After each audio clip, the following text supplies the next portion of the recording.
Alors, je souhaite que tu aies salué 3 personnes, que tu leur souhaites la bienvenue, avec le sourire, pendant qu'il y a de miracles. Asseyez-vous dans la présence du Seigneur. Que le Seigneur nous bénisse. Amen. Gloire à Dieu. Notre thème de l'année, c'est quoi? C'est l'expansion miraculeuse et durable. Alléluia. Donc aujourd'hui, nous allons voir l'expansion en devenant une figure d'autorité. Amen. Alors nous allons baisser la tête, prier pour la parole. Seigneur, nous te rendons gloire, nous sommes honorés. Nous voulons bénir ton Saint-Nom. Nous voulons te louer. Saint-Esprit, prends le contrôle, viens nous bénir par ta parole. Au nom de Jésus. Amen. Gloire à Dieu. Oh yes. Josué chapitre 6, verset 27. Donc, l'expansion en devenant une figure d'autorité. Josué le chapitre 6, verset 26 à 27.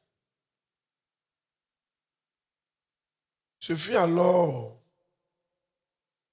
que Josué jura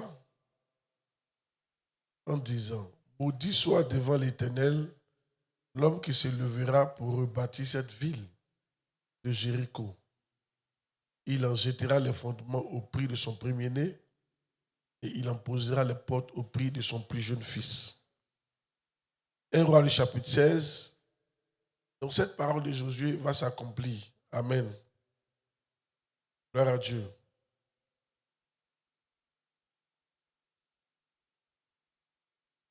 L'Éternel fut avec Josué, dont la renommée se répandit dans tout le pays. 1 Roi 16, 33 à 34. 1 Roi 16, 33, 34. Et il fit une idole d'Astaté. Akab fit plus encore que tous les rois d'Israël qui avaient été avant lui, pour irriter l'Éternel, le Dieu d'Israël. De son temps, Hiel de Bethel bâtit Jéricho. Il en jeta les fondements au prix d'Abiram, son premier-né. Il en posa les portes au prix de Ségoub, son plus jeune fils, selon la parole que l'Éternel avait dite par Josué, fils de Nun. Amen. Alors nous voyons 2 écritures qui, ici, la première montre Josué en action. Quand ils ont fini de prendre Jéricho, il a été inspiré et il a dit que celui qui va rebâtir la ville, amen, va le rebâtir au prix de la vie de son premier-né, amen, et de son second fils. Et des années plus tard, des centaines d'années plus tard, il y a un qui est venu bâtir. Il ne savait pas même qu'il y avait une telle parole qui avait été libérée. Dis amen bien. Et quand il a bâti, effectivement, son premier-né est mort, son second-né est mort. Ici, ça nous montre l'autorité que Josué avait dans le règne spirituel. Amen. Qu'on appelle l'expansion à travers un devenir figure d'autorité, ça veut dire que si tu veux que les choses s'étendent dans ta vie, amen, il faut que tu deviennes une figure d'autorité toi-même. Gloire à Dieu. Que tu dises des choses qui arrivent, que tu fasses des déclarations qui arrivent. Dis amen. Je me souviens quand on a commencé l'église, on était de l'autre côté là-bas. On avait un magasin, on nous avait donné un magasin, c'est ça qui était libre. Et à gauche, il y avait un coin d'Orange Money. À droite, il y avait des vitriers là, les gens qui font les vitres là. Et ça marchait très bien. Je me suis arrêté quand j'ai dit dans 2 mois, on va casser à gauche, on va casser à droite. C'est un magasin des gens, hein? Amen. Ils sont dedans. Et par la grâce de Dieu, quand les 2 mois sont arrivés, on a cassé à gauche, on a cassé à droite. On ne sait pas ce qui s'est passé, mais les gars là sont partis. Amen. Et finalement, on a étendu le temps. Ça, c'est un exemple d'une figure d'autorité. Dis amen bien. Si tu ne deviens pas une figure d'autorité pour proclamer des choses, pour que les lignes bougent dans ta vie, parce que ce n'est pas tout le temps que ton prophète va parler. Il y a des jours que toi, tu dois te lever et puis parler. Et quand tu parles, ça doit arriver. Dis amen. Je te vois devenir figure d'autorité. Je te vois dire des choses, cela se réalise. Hey, alléluia. Alléluia. Yes, parce que le monde des ténèbres est là pour nous empêcher d'évoluer. Vous voyez, là, nous sommes en train de prier. On va arriver à un stade où je vais demander à ce qu'on déclare. Tu es ton meilleur prophète. Je veux dire, c'est toi, tu sais ce que tu veux. Donc, il y a des moments, il faut que tu te lèves pour parler à la terre. Hey! Il y a des prières souvent on a faites là. Je me souviens un jour, ici, là, quand on était nouveau ici, là, on est sorti. Et chacun a pris la terre de Joro. Et on a parlé. Amen. Il faut établir l'église. Oh.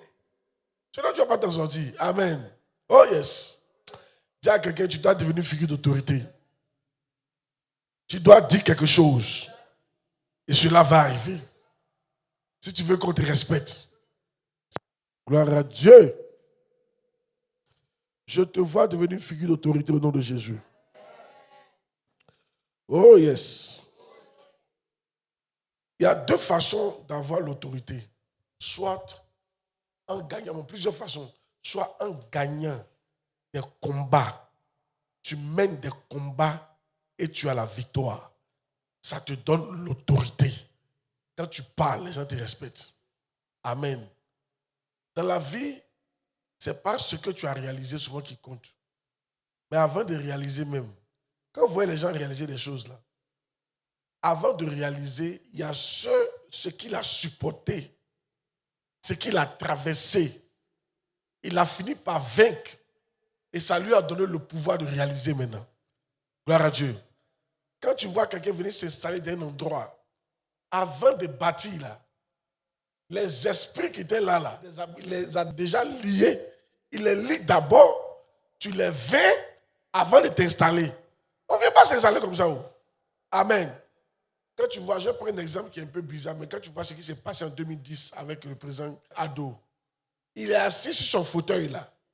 Si toi tu ne connais pas l'histoire, il est en train de faire les ponts. Toi tu penses qu'il est venu faire les ponts. Avant de faire les ponts, il fallait enlever ceux qui étaient là. On n'a pas compris la partie là. Oui, tu as des projets, alléluia. Mais vous avez les projets, mais ce n'est pas le projet qui est important. Oh. Qui est là avant toi? Qui occupe l'endroit où tu veux faire ton pont? Amen. Il faut d'abord l'enlever. Dis Amen bien. Donc, il y a des batailles que tu dois d'abord vaincre. Quand tu vois Ado assis comme ça, là, c'est parce qu'il a gagné le combat. Il a gagné la victoire. Ado, il a gagné la guerre. Comment il n'a pas gagné la guerre? Il a gagné la guerre. Aïe. Il a gagné la guerre. Et même ils disent qu'il a gagné la guerre. Il a gagné la guerre. Amen. Il a gagné la guerre. Ça, il est assis là. Demande à ton voisin, tu as gagné quelle guerre? Et tu veux avoir l'autorité. Dis Amen qui prêche. Oh yes. Écoutez, il y a des guerres qu'on doit mener. Par exemple, l'une des guerres que tu dois vaincre, c'est la guerre contre le péché. Quand je vois des gens qui veulent réaliser des grandes choses pour Dieu, tu ne peux même pas vaincre une petite fornication là. Je me pose des questions où tu vas arriver quoi. Il y a des guerres. Regarde, voler, tu ne peux pas vaincre voler. Tu ne peux pas lier l'esprit de vol et arrêter ça. Depuis que tu es chrétien, l'esprit de vol te gagne. Et toi, tu vas aller où est ça? Un petit péché comme ça, tu ne peux pas arrêter. Une petite fille, tu ne peux pas lui dire c'est bon. Toi, tu es sûr que tu peux te mesurer aux autorités de la ville. N'oubliez pas, la Bible dit, nous n'avons pas à combattre contre le sang et la chair, mais contre les principautés, contre les autorités, contre les esprits méchants dans le lieu céleste. Tu ne peux pas vaincre une petite go de 15 ans, de 18 ans. C'est les autorités célestes que tu vas vaincre. De poursuivre de m'arrêter là. Essayez de parler, il ne faut pas mon affaire au sérieux. Dis Amen bien.